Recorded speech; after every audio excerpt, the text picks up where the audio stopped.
Greetings, people. How we doing? It's week 13, lucky week 13, as I like to call it. Hope everyone's having a great day, great week, coming off this hugely successful week and heading into your fantastic fantasy playoffs. Hello, Andrea. Hello, Charles. Hope everyone's doing well. Hope the sound is better. Let me know. We've put in a lot of effort again on the sound, so hoping for the good outcome here. And if not, we'll keep working on it. You know how we do. We're not afraid to try and figure things out here. Interesting week. I see some questions already coming in. We'll get to those in just a brief moment. I'm Bob Harris, senior editor of FootballDiehards.com. Find me at FootballDiehards.com. I work there. 15 notes a while ago. Something we put up every Wednesday. Tons of good columns and information, tools, everything you need, rankings, everything you need. Hello, Remy. Everything you need to be a little better informed and make also some great tools there, like my GM that help multiple teams across multiple platforms. Very useful stuff. Tons of DFS content as well. Always waiting for you there, including our DFS lineup show with Jamie Calandro and Eric Romoff on Saturday night, 9 p.m. Eastern time, so don't miss that. I'll be back here Saturday at noon for more questions. You can hear me on the radio as well. Sirius XM Fantasy Sports Radio. I'm on Monday night, Thursday night, Friday night, all those nights at 10 p.m. Go until 1 a.m. on Monday and Thursday, midnight on Saturdays. Saturday night, catch me and Mike Dempsey on Sirius XM NFL and Fantasy Sports Radio. Both kind of simulcast, so great deal there. 3 hours worth, 8 to 11. Sunday, you can catch me with Jeff Mann on Sirius XM pregame show, the Fantasy Sports channel there. So no shortage of Bob Harris, including here and now. A lot of things going on this week. Tons of intrigue. It seems like last few weeks. Situations to sort through. We'll have to be watching some quarterbacks again this week, of course. Aaron Rodgers sounds like he will play. Did not practice today. Justin Fields limited to open the week. He will practice. Deshaun Watson back in the mix. Will get the start this week. Some issues at running back. Joe Mixon should return this week from his concussion. Travis Etienne seems likely to play.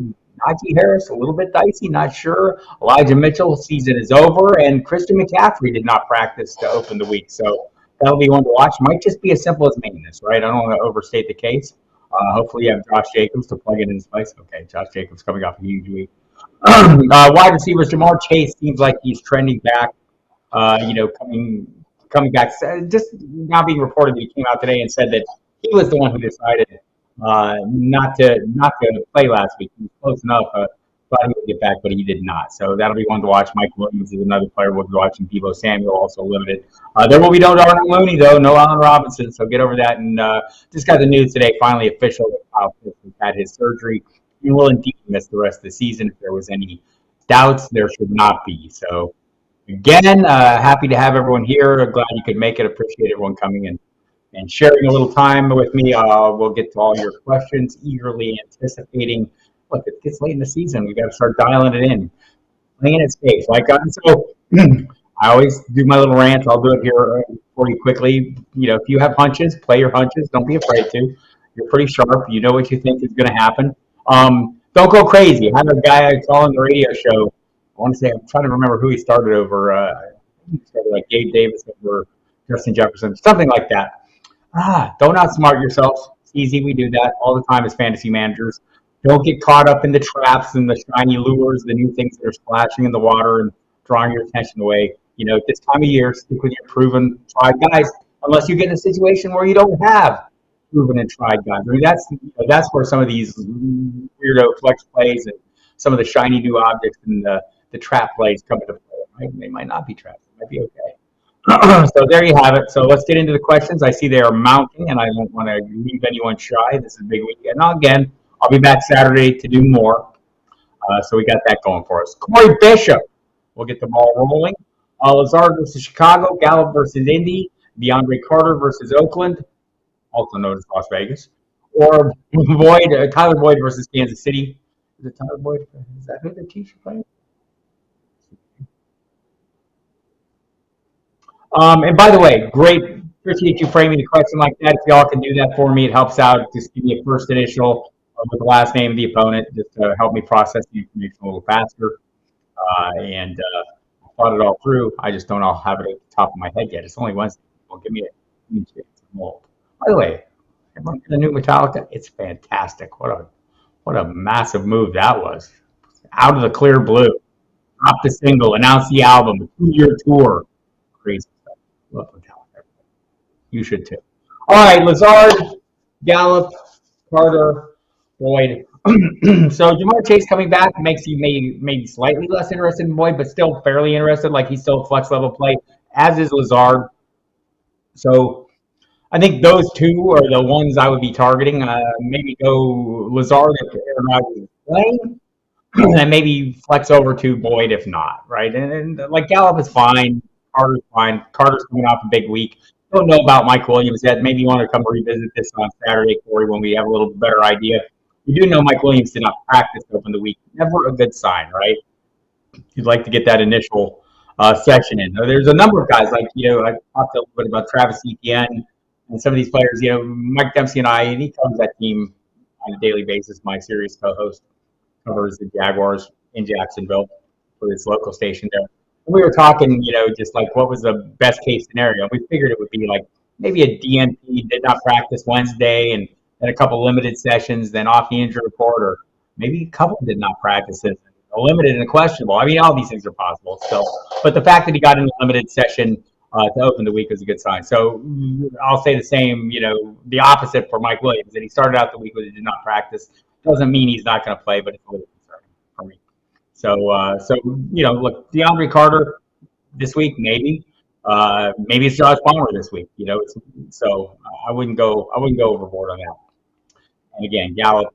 By the way, Gallup did not practice to open the week either. He's got an illness. A lot of that going around the NFL, people. Illnesses abound. I don't have that problem. I stay at home. Those people are out moving about. You know what it's all about. All right, Curtis Samuel or Darius Slayton, says John Fusak. Sorry if I'm butchering names. It's one of the things I like to do. So my leaning would probably be to Samuel, but Slayton's been really good, right? I mean, not really good, but he's the one piece of this offense you could play. I'm going to probably go ahead and go Slayton. I've had like a Curtis Samuel thing, but the workload has kind of diminished. And part of this is the emergence of Taylor Heineke as a starting quarterback who makes all things Terry McLaurin better, right? Just does. And then that kind of, heats up a lot of the bandwidth and some of the plays that we were seeing. And also the way the backfield has evolved has kind of been a limiting factor. I think going into the season, Curtis Samuel had a big role planned. I think we saw it early in the season with Carson Wentz in there. Maybe the way the backfield was figured with no Brian Robinson. Now that we have Brian Robinson back in the mix, Brian Robinson Jr., the rookie running back, running well, coming off a great game. But Antonio Gibson's been a little better, and so he's eaten up some of that bandwidth I think Curtis Samuel would have gotten. And that number two is that second running back. And so yeah, I mean, I still like Curtis Samuel fine, but Darius Slayton seems like the play. He is the one wide receiver that seems like a reliable option for the Giants, for Daniel Jones, and for Fantasy Man. Hello, Dane. Joshua K., good evening to you. Appreciate you coming to these shows, and man, we love doing them. Hope the sound is good, and love getting a little interaction here, seeing what the people are thinking. Helps me set my lineups too when I think your question's true. Please pick two you'd rather have this week and possibly going forward between P. Ryan versus KC, Warren at Atlanta, Snell at Atlanta, and Mason versus Miami. So I think this week we'll see what's up with Najee Harris, right? He basically said that the reporting is it's minor. He did not practice today to start the week. Jaylen Warren, on the other hand, says he's been cleared. He was a limited participant. I'd go with him as the So I mean, P. Ryan and Warren, their values depend, and Snell depends almost certainly on the return of the starters ahead of them, right? So I think Joe Mixon will be back. So P. Ryan takes a back seat there. Warren seemed like he had a nice role, in addition to Harris. So I would probably say he's going to be my top choice, right? Mason is probably going to be my second choice, P. Ryan my third, and Snell my fourth. I don't know that we'll see Snell if Jaylen Warren's playing, and if Harris and Warren are both playing. So that would kind of be how my initial view of that is. Mason looked great, I thought, coming in. I wonder, and I think it's fair to kind of sit around and speculate. Will we see? And again, Christian McCaffrey not beat up. We don't really know. They called it knee irritation. He did not practice at all today. This is not new. Like in Carolina, the plan was for him not to practice at all on Saturday or on Wednesdays, right, to open the week, and it makes perfect sense. So And maybe this is just another case of maintenance, right? Just kind of trying to ease it up, knowing he's going to have a heavy workload going forward. I I think what I think we'll see is maybe more McCaffrey, kind of like what we saw his first week back without Elijah Mitchell cutting in, right? And maybe we'll see some Mason. I don't know that we'll get the same amount of Mason as we got Elijah Mitchell. Also, worth noting, I mean, Tyrion Davis-Price is there. It seemed like Mason, though. Mason seems like guy. What if we promote Kevin Coleman from the practice squad? Like, would that be the totally ultimate Shanahan move? I was on the couch with Sigmund Bloom yesterday at Football Guys, and we were discussing that. And that seems like totally a Shanahan thing to do. Would be to totally hose us all, promote an all trusted hand off the practice squad and put the line. We've seen those Tom once this year already, so that would be a concern there. Again, I think it's Mason. He looked good to me, but this kind of makes it a little easier to kind of go down that wire. So Warren, Mason, P. Ryan, and I do think Mason will have a role, assuming nothing else changes, and then P. Ryan because I think Mixon's back and then Snell. Andrea wants to know, needs 2 Pittman versus Dallas, Chris Olave versus Tampa, Christian Watson versus Chicago, Josh Palmer versus Vegas. Wow. So I'm going to go ahead and, man, this is a hard question, Andrea. You knew it would be. I have concerns about the Colts offense, probably as does anyone who watched them play. It's dicey, right? I mean, Pittman seems to be getting good volume, and I'm feeling like I'm okay playing that volume. But boy, you're taking your chances. I feel like I don't feel confident. Let me rephrase it. I don't feel confident with Matt Ryan going up against the Dallas defense, right? That's a concern number one. But I do think Pittman is a good volume play. I think Olave is a fine play. I don't know how I keep Christian Watson out of my lineup. So I'm going to probably go Pittman, Watson, and maybe the deciding factor is whether there's Aaron Rodgers. And I'm assuming there will be, right? So let's assume there is Aaron Rodgers. The question is, so I guess it comes down because I want to play Watson really bad. Do I play Pittman or Olave?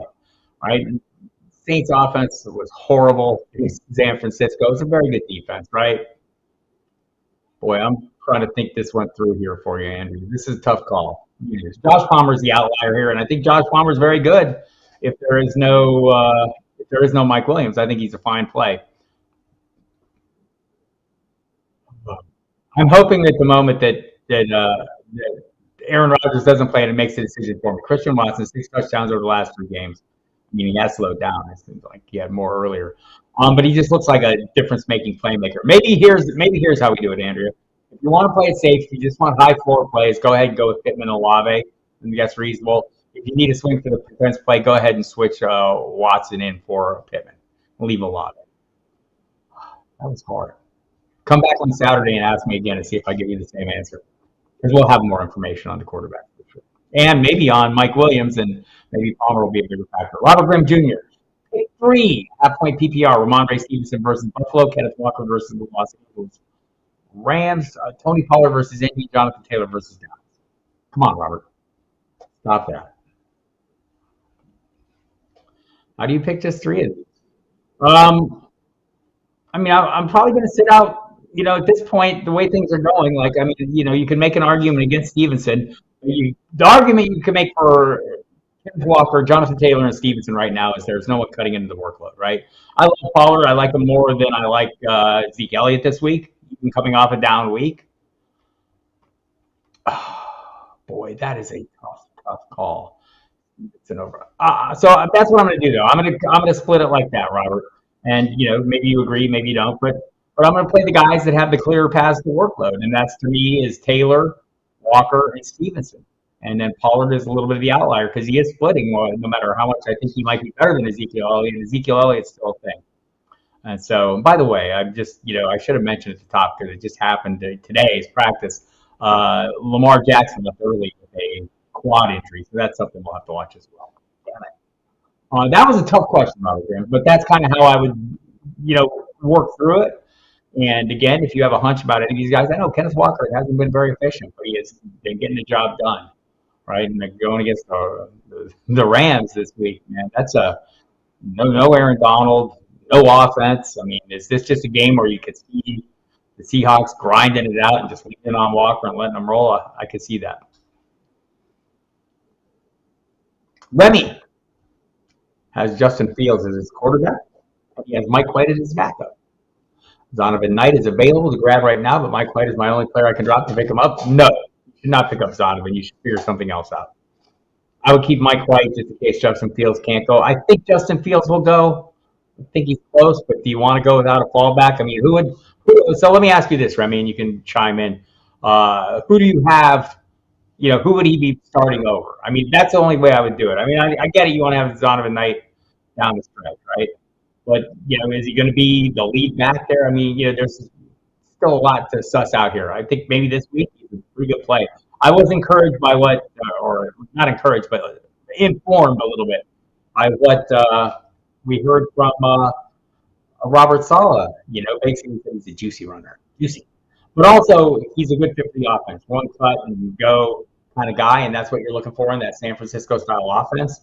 James Robinson was disappointed. Maybe he would have a role again this week if there is no Michael Carter. So that makes it a little tricky to navigate as well. But I'm thinking, just what we saw last week, a healthy scratch for Robinson. Could it have been a factor? Could his ability to play or not play special teams been a factor? Possibly. It just seemed more like, not all that, satisfied with what they're getting from him. And they thought Knight would give him more, but Ty Johnson's also in the mix there as well. So seems like a little diluted. I don't know that I would do it this week. I mean, honestly, if you might need Mike White, I probably wouldn't.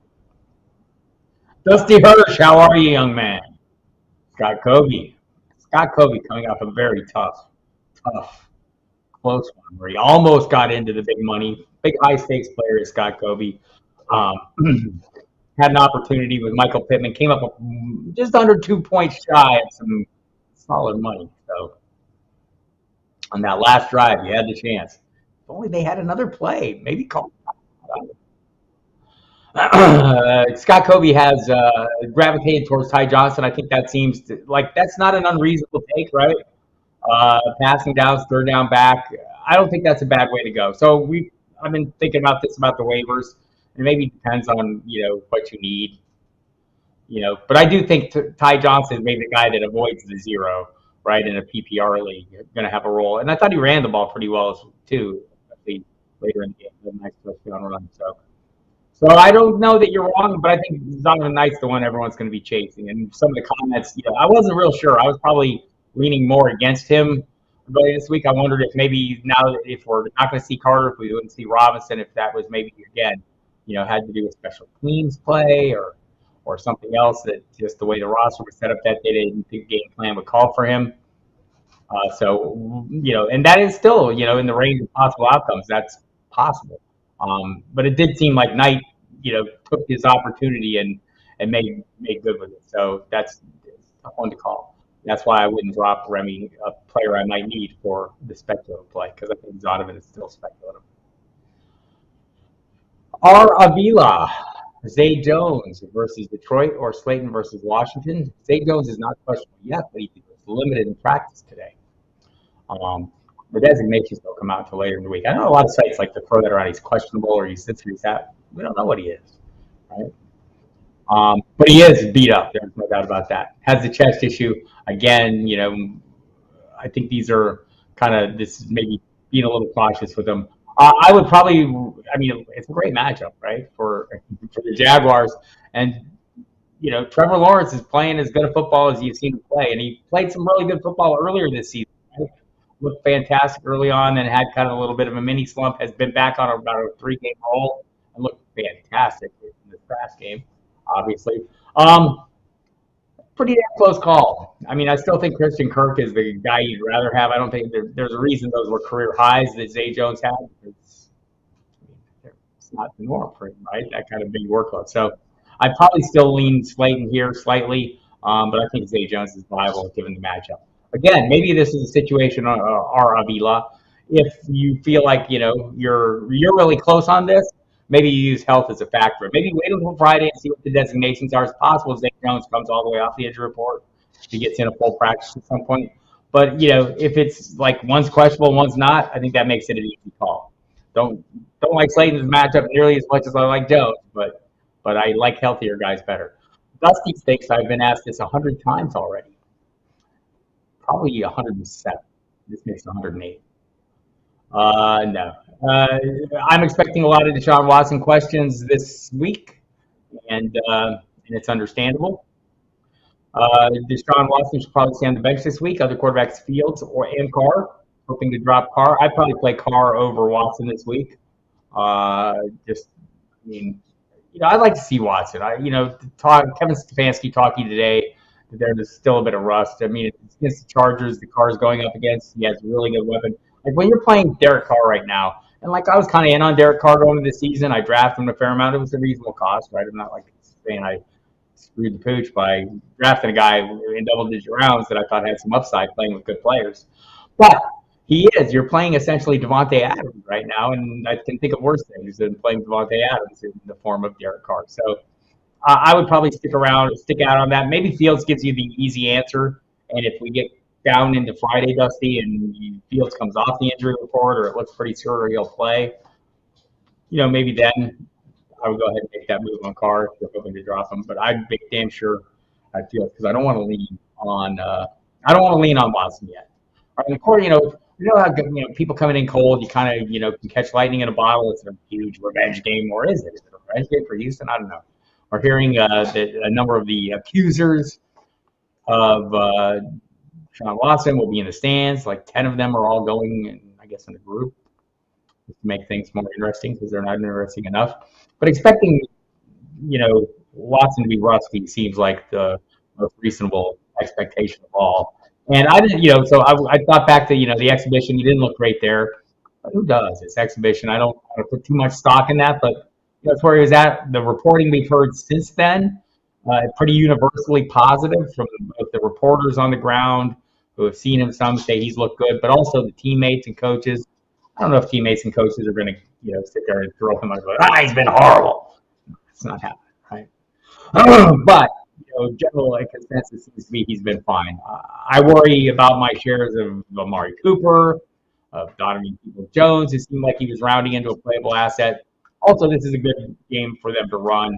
Favorable matchup for them to run against Houston. Obviously, maybe it's just a huge Nick Chubb day. I'm pretty sure Deshaun Watson can handle those short passes called handoffs just fine. But I think he'll be okay. David Njoku will beat up in this one too. Seems like a different knee this time than the issue was last week, a new thing. So maybe that's worth noting. But yeah, obviously playing Fields, would probably rather play Carr than Watson until I see something. And if you miss out on a big game, don't beat yourself up because we're all feeling this out. What is really the expectation? It's been like 700 days since he played a game. Right? Last time we saw him, he was great. He's thrown for 5,000 yards as a Houston Texan on a great team. And so, we know what Deshaun Watson can be. Does he come out the door and come in cold and be that guy? I don't know what he does. Ed H. Okay, Ed H. Looking to fill an open bench slot. Remember when I could speak? It was like not too long ago. Looking to fill an open bench slot with flex options in a half-point PPR. Waiver wire options are Elijah Moore for the New York Jets, Corey Davis for the New York Jets, DJ Chark for Claypool for Chicago. So I think based on likely pecking order, it would be Claypool. I'm not a huge fan of him, and it would maybe be dependent on Justin Fields being in there. I don't think the passing attack is, but it's not like and that's the problem. Like, so we're comparing, like for DJ Chark, he's probably in a higher volume passing attack, but he's a lesser piece. Claypool, I think, is going to be the number one in a lesser passing attack. Or maybe Justin Fields runs less because his shoulder hurts and he's not his throwing shoulder and he throws more. But anyway, with Darnell Mooney out, I think Claypool is the guy for, if not this week, going forward. If this is a 1 week thing, might be Elijah Moore. DJ Chark going against his old team. I'm not huge on the revenge games, right? But we saw what Josh Oliver is. Baltimore, former Jaguar, playing for the Ravens, lighting them up. And sometimes there's a little something that coaches, want give guys a chance. But I don't know if this is like DJ Chark is like a true revenge game. He was beat up, he was hurt, they moved on. Right. But it would probably be Claypool for me at age. I think Andrea saw me on the couch. Yes, always enjoyable being on the couch with Sig. It's been many years of my own spot reserved. I know what to look for under seat cushion that Matt Waldman left. I don't either with Matt Ryan against Dallas. He's terrible. Yes, we agree with that.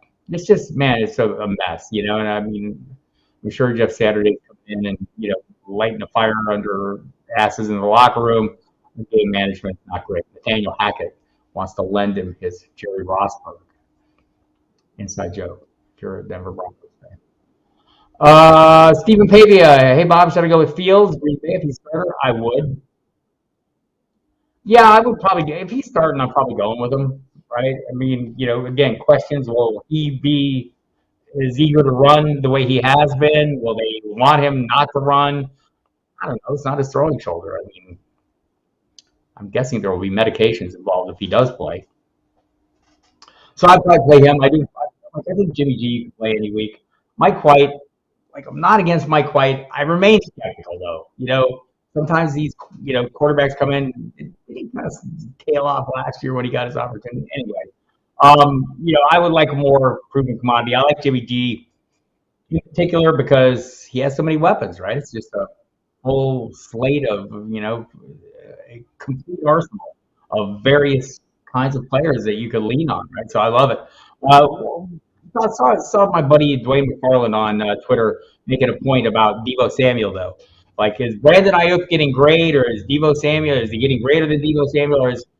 And what Dwayne has noticed in the data is that maybe Christian McCaffrey's targets are eating into the targets that would normally go to Deebo Samuel. And Brandon Ayuk is just getting his usual workload. It's just standing out because the others are getting less. So that's an interesting view. But whatever the case, Jimmy G is loaded, right? Got George Kittle in there as well. So he would be my next choice ahead of Mike White, who I know he was great last year. I'm going to be great every week. I want to see more. Very skeptical. The thing you find with old people, we're very skeptical. I don't trust that kid. Not that I don't trust him. I just don't trust the circumstances. Andrew worrying about Pittman. I mean, I think the worry for me is just that Dallas defense going against Matt Ryan, the way he just looks lost at times. Or overmatched, I would say, is a better way. He doesn't look lost. He looks overmatched at times. Because he is. His offensive line's not playing great. Turns out the Dallas Cowboys have a very disruptive pass rush. And some good playmakers in the secondary. Paul DeSantis, good evening, sir. In a half-point PPR, he needs 2 of these 4. Devin Singletary against New England in Foxborough. Jeff Wilson at San Francisco, revenge game. Brian Robinson Jr. at the New York Jets for DeAndre Swift versus Jacksonville. You're welcome. Hopefully I give you a good answer. So here's the thing that I noticed when I opened the Wednesday injury report. The name DeAndre Swift was not on it. It might be the first time forever. And I get it. He's avoided injury designation by the end of the week, the last few weeks. But, that he's been on there is kind of, that they're still think it's an issue. This week he's completely off. I don't want to go overboard because he's been sharing the second team reps behind Jamal Williams with Justin Jackson. It's been a split of those reps. Is it because they didn't think he was at full speed, or they not sold on him handling a bigger workload? All these things are where you've got players there with much better workloads. I'd probably go Wilson and Robinson over Singletary. I think Singletary is a playable option every week. If you're looking at the Bills' offense and you're just which pieces do I play? I think the pieces you want to play are the pieces that are front and center, right?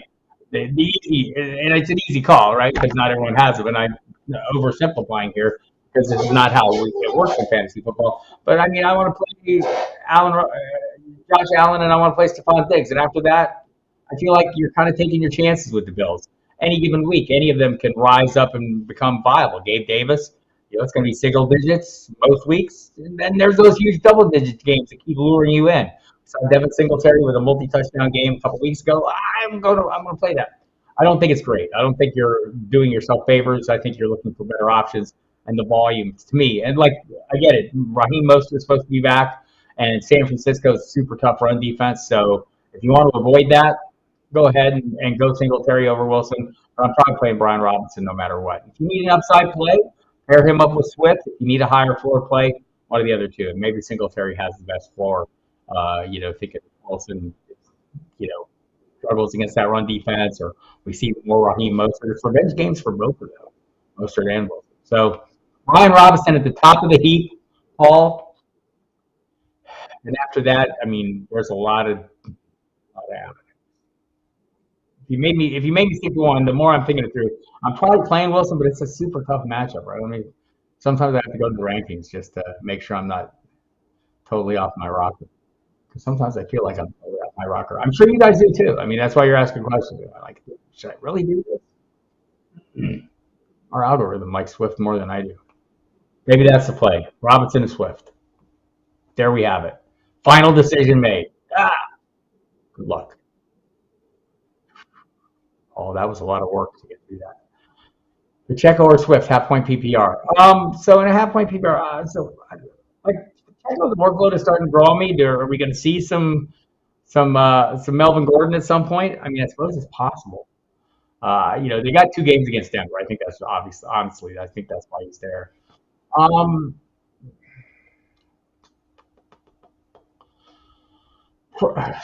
I'm probably going to lean Pacheco for the workload. And by the way, not a horrible matchup either. So yeah, I'm going to do that. Pacheco for the workload. If you think like you need a swing for the fence play, go ahead and play Swift. But I mean, that's really all you're counting on is that he gets a touchdown.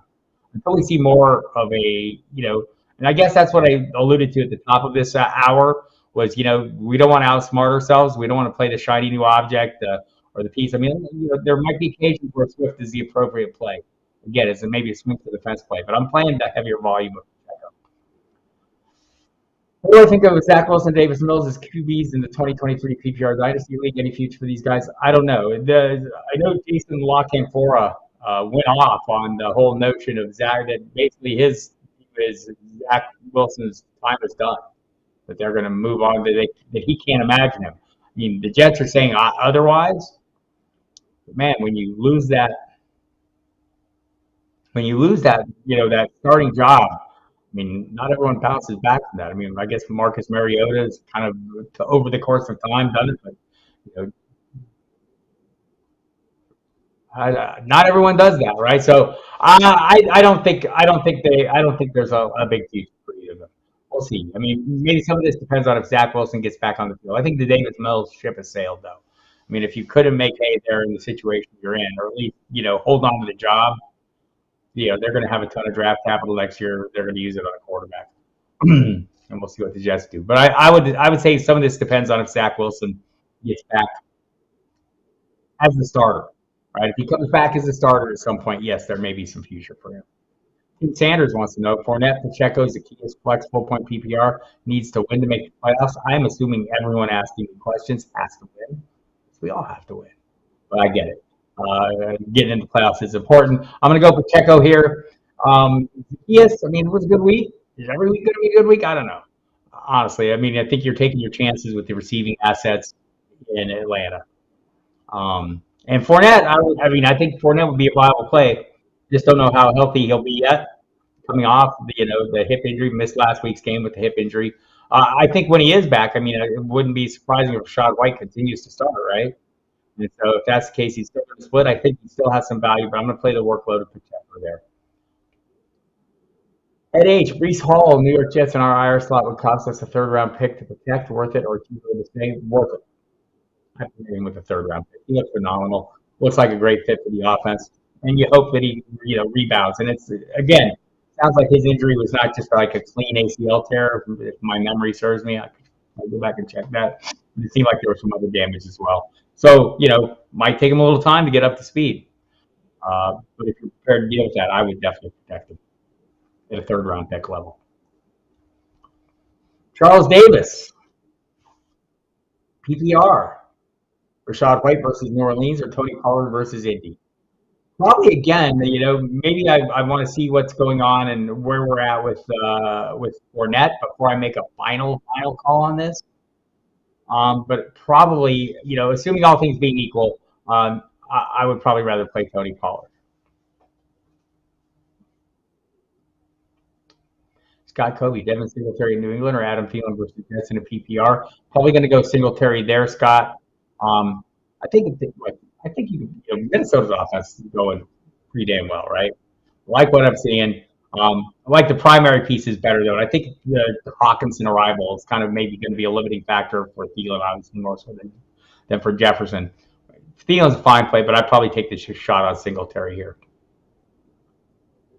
Dawson Knox, New Orleans, or Noah Fanta. When I see Dawson Knox, I think, here's one that I know I don't want to play, and then you bring me into Noah Fanta. Right. I'm probably going to play Knox for the same reason I'm playing most Buffalo players. They're an option and a super explosive offense. Uh, and I mean, that's the argument for them. Noah Fant, it just seems like I want to play. I want to stick with the Steel Jeff Mansprays, the 4-4 there. Right? He's not one of those. Smith, I'll play. Like Kenneth Walker, I'll play the top 2 receivers. The joke is when the team has 3 tight ends, they have none, at least for fantasy purposes. And one of them's going to show up. Might be Will Dissly, might be Noah Fant, might be Parkinson. I'm kind of off that. Kelsey for Hawkinson and JT. I want to be on the Taylor Hawkinson side of that deal. I'm guessing this is for the rest of the season watching videos, or is this a future move? Kelsey's been great, so is Hawkinson. And if I'm getting Hawkinson and Jonathan Taylor, it's a pretty easy call. That's the side I'd want to be on. Charles Davis, do I see Jameson Williams being a viable player during the fantasy playoffs? Deciding if I should continue to stash or pick up a handcuff running back, I have the most needed wide receiver. If you have the most needed, I don't know that I expect a lot from Williams. I mean, coming in, honestly, it won't be this week. Maybe next week. Maybe he needs some time to ramp up. Will he emerge as a super factor, in time to be of value to you? I don't know. But it sounds like if you have the most needed wide receiver, that's probably the way to go. Tell me who your running backs are and who the handcuffs are that are available. Maybe that'll change my mind. Remy, Kareem Hunt versus Houston or Jerick McKinnon versus Cincinnati would be the other 2 I would be able to start over picking up his other night. I have James Robinson, but who knows who he can play. That's exactly true. I could play Kareem Hunt against Houston if I needed to.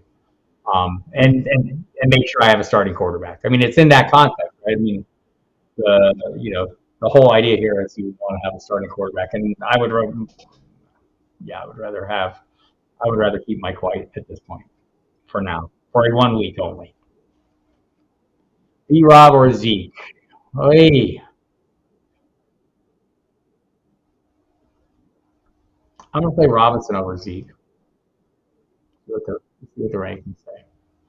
I think they probably agree with me. It was a great game for Robinson. It's pretty damn close. The rankings like Elliott slightly more versus Indianapolis.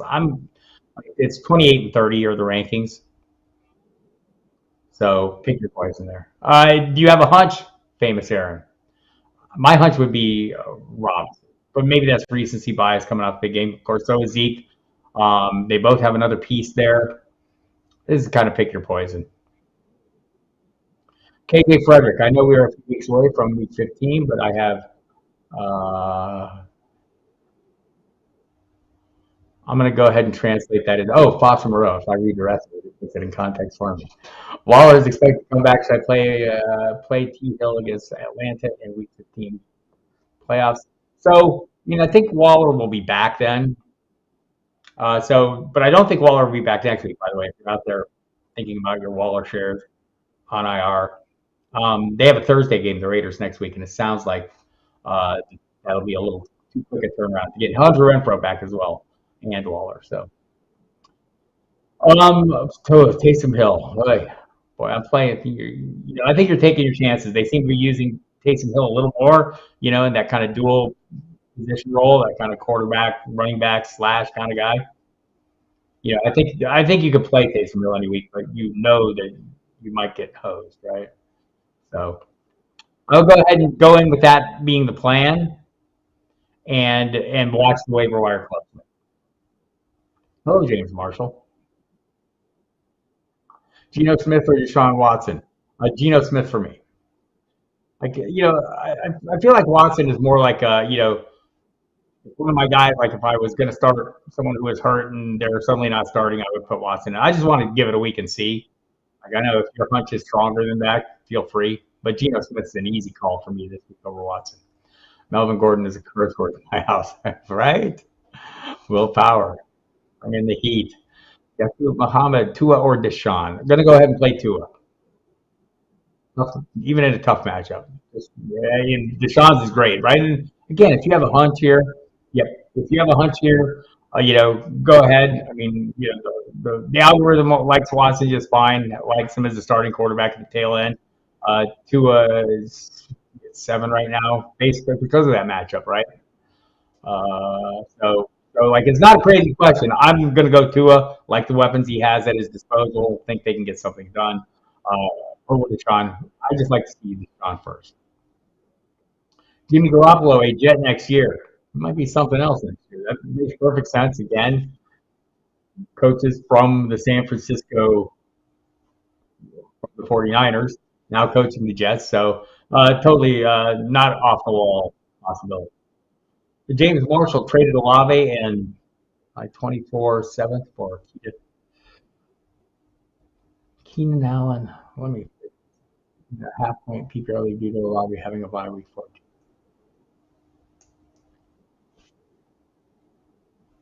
Hmm. I, I don't mind having Keenan Allen, right? And the week 14 bye is going to be an issue. All right. I don't know. I don't know that you gave up. I mean, did somebody? Oh, yeah. I mean, a seventh round pick. It's basically, to me, that's almost like Olave for Allen, basically, right? How many seventh round picks in Dynasty, come to great fruition? So, I mean, it's not a horrible pick. Not a horrible trade. Probably wise given the bye week.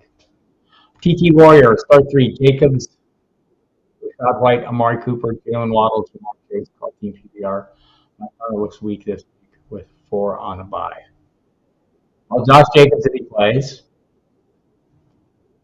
Jamar Chase if he plays. I'd probably, I mean, if you want to play it safe for Rashad White, I could play Waddle as well, but probably with Jacobs, White, and Chase. Ram F. Lamar versus Broncos defense, and it is tough. Or Fields if playing versus the Pack. Probably rather this week play Fields if he's playing. Again, if you didn't hear it, Lamar Jackson left practice today with a quad injury, left early, listed as a limited participant. That'll be one we'll be watching. So maybe this decision gets made for you, or maybe you're forced to the waiver wire to do something totally different than what you've seen. Olave a better receiver than now in the future. No doubt about that, Yaki. Right? Fix my pronunciation. But yeah, definitely. I mean, long term, totally get it. If you're playing for the short term, though, and you think you're running for a title, I mean, I can see why you'd make that trade. Winning the championship, all important. But there's no doubt, Olave, over the course of time, I would much rather have than Keenan Allen right now. James Marshall has traded picks 1 through 10 next year to build the squad. So I'm guessing, James, you're like you're in the playoff pursuit, and that's why you've done it, playing for the big one. Okay. So Deshaun for over Gino. I'm playing Deshaun. Damian Pierce, ETN, Kenneth Walker, Keenan Allen. Oh, these are the people that you have on your team. Okay. I mean, you've got some pretty good youth on there as well. So CD Lamb, Amari Cooper, you're fine. Andrea, Lamar Jackson, he did. I'm always a little worried when a player leaves practice. I mean, Jackson's history is he's, misses a little time, then comes back and is fine, or gets special designation and plays through it. So, but yes, just based on what we know at the moment, be a little worried. I'm sure you have a fallback plan in place, Andrea. So have it ready, gain confidence in it. Hill ran all over Atlanta earlier this year. He did. He did. There's no doubt. I just think like KJ, you can chime in with your opinion as well. I just feel like it's a little hit or miss. I mean, are they going to copy the same game plan? Maybe they do. Um,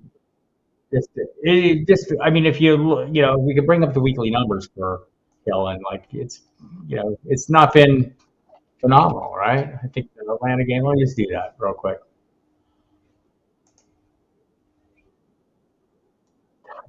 Tyson Hill, there he is. Okay, so PPR scoring: 15 points in week 1 against Atlanta. 1 point, 0 points, didn't play against Carolina. 8 points, big game against Seattle, multiple touchdowns. 4 points against that was like a 30-plus point game. 4 points against Cincinnati. 10 points against Arizona. 8 points against the Raiders. 1 point against the Ravens.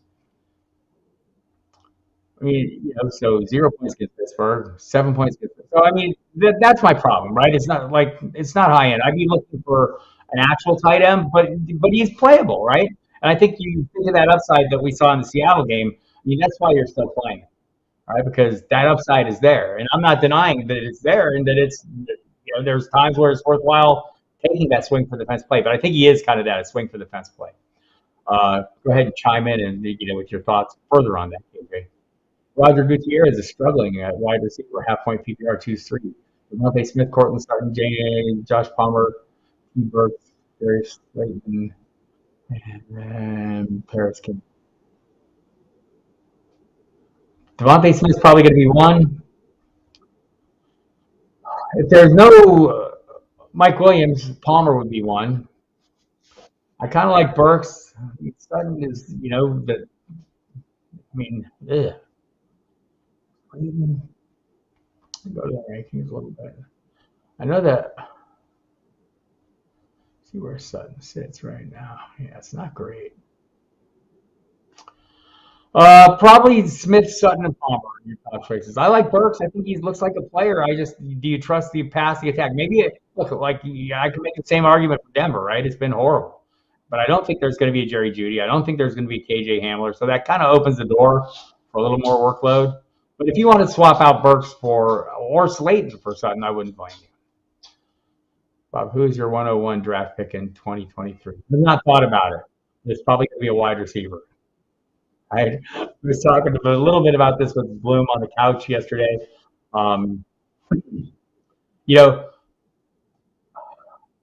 If you look at this year's first round picks, I mean, who's producing? The season's not over, right? So Jonathan Taylor may come through at the end, and we may forget about the slow start.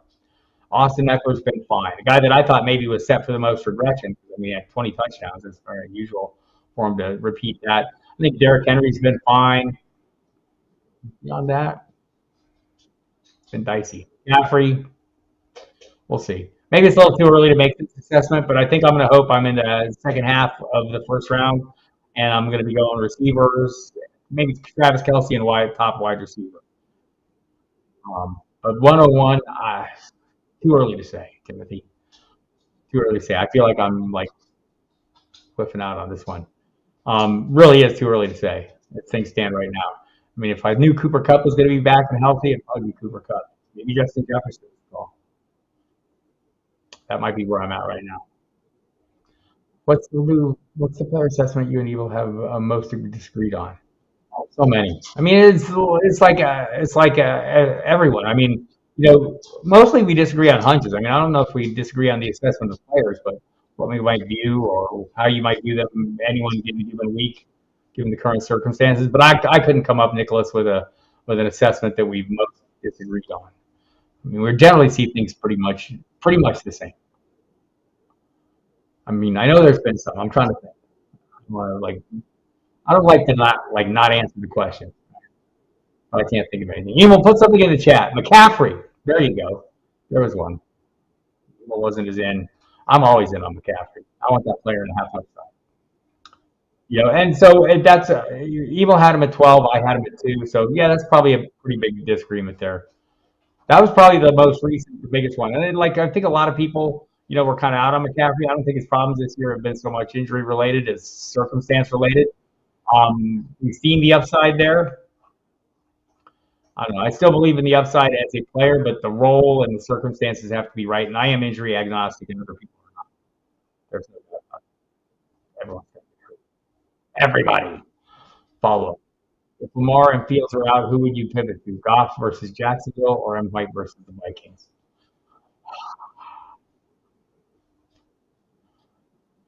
I don't want to overstate my case with Mike White. It's pretty close, though. I might give White. I mean, this might be the case where I give White the shot, but I'd probably still go with Goff. Slight lean to Goff. Graham. James, my trade deadline is 12-2. Do I have any glaring weaknesses? 14-team PPR. Geno Smith, ETN, Damian Pierce, Kenneth Walker, CD Line. No, you don't have any glaring weaknesses. I mean, depending on on health. I mean, if ETN something happens to ETN, maybe you want a little more depth there. Well, Aaron Rodgers discussion coming into my devices. I think it's just some speculative stuff. Longer term future. Well, I appreciate you coming and chatting with me, and it's neat chatting with you as well, James. You should see how my draft was. Any weakness you see in the outer? No, nope. I think you're good. No, I think you're pretty good actually, James. I mean, I like the Kelsey. I mean, you've got leverage over the field at a number of spots there, or at least potential leverage over the field. Kenneth Walker and Lamb, and we'll see what Cooper does. I have some concerns with Cooper. With the change of quarterback, just because we hate change until it gets made, right? Maybe Deshaun Watson is the key that unlocks Amari Cooper, but he's kind of been semi-unlocked already, right? So, so I'm kind of I have some concerns there, but nothing overwhelming. James Rush, DeAndre Carter, Damian Pierce in the flex for week 13. I'm probably going to play the first law of flexology is you're back over the wide receiver, especially if the wide receiver is like the third or fourth option on a team, which Carter generally is, even when there's no Mike Williams. Carter's not like a high end option. I think I don't want to chase last week's points. He's been fine, but Josh Palmer's been the higher end piece there. And you've still got Austin Eckler in that passing attack. You've still got Gerald Everett in that passing attack. So I'd probably not. I'd probably go Damian Pierce. Don't love him, but a good plan. New England defense, 13 or Cleveland. New England every week. I'll just stick with New England in this case. I know it's Houston, so I thought to his credit, Kyle Allen kind of dialed it in a little bit down the stretch in that game last week or in the second half. I need to challenge my inner Costanza and do the opposite when setting my lineups this year. Will Powers, wisely chosen. Wise choice. All right, got about 10 more minutes here. I'll finish up these questions and we'll get out. We'll see you again Saturday. Again, if you aren't familiar with me, I'm Bob Harris from footballdiehards.com. It's a website. You can go there and check everything out. If you're not a subscriber, you can subscribe. We'll give you a 15% discount if you use the promo code Diehards. You're welcome. You can also hear me on SiriusXM Fantasy Sports Radio. Monday, Thursday, Friday, Saturday, Sunday. The weeknights, 10 p.m. Eastern Time. Saturday, 8 p.m. Eastern Time. Sunday, 11 a.m. Eastern Time. There you go. Hey, Tabarin. Hey, Bob, I have a 100-yard bonus league, non-PPR. You need to choose a wide receiver to flex out of Gus Edwards, Najee, Swift, Slayton, Pittman, and Lazard. Gus, for sure. I'd probably take the chance on Pittman after that. Good game. I think look, this might be a better Saturday question when we know maybe Najee's doesn't have an issue at all, right? We just don't know at the moment. Gus for sure. My current lead is Pittman. That could change. Check back Saturday. I'm sorry to give you a less than definitive answer. DeAndre who do you start? I mean, so DeAndre did out target Josh Palmer. Has that been the overall? I mean, let's just.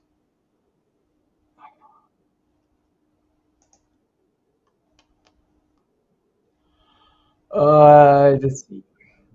Chargers. So definitely did this week. 10 targets. I mean, crushed the targets this week. Palmer still got 7 targets. You just said Carter got the touchdown this time. Week 11, what do we got? Palmer had 10 the week before. Carter had 3. So, I mean, it's not like targets are not a permanent condition, it turns out, for DeAndre Carter. That's kind of what I'm saying. The week before that, it was 4 targets for Carter and 8 for Palmer. The week before that, it was 10 targets for Palmer, 6 for Carter. So, I mean, I'm sticking with Palmer there. Well, more Costanza would have made better lineup decisions this year. All right, everybody. I see we're out of questions. We're running low. I'll stick around for a second. If you have any more, please go ahead and give it to me. I'll be back here Saturday, noon, for more questions. We will, and we'll do this again and have a little better information because it's a little more complete information, right? We'll know what's going on with that Los Angeles receiving core. Always good to know. We'll have a little better idea what the quarterback situations are going to be.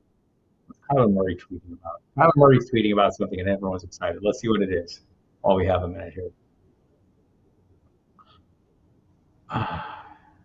Is he calling someone out? Kyler Murray doesn't care about anybody but Kyler Murray, according to Pro Football Focus, and he's responding to that. If he really felt like it, what do we say? Oh, it's Patrick Peterson said this. Oh, shots fired. Willpower wants to know what my thoughts are on eliminating team defense and kicker and inserting IDP players instead. I found I steer away from a lot of leagues that play team defenses and kicker. So I'm in a number of IDP leagues. I like them just fine. They also include kickers, most of them, but no team defense, obviously, when you get into IDPs.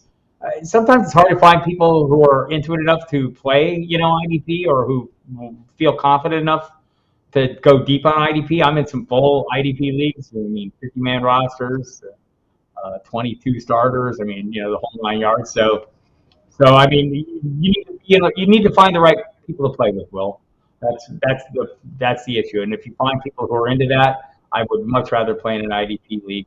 I would keep the kicker.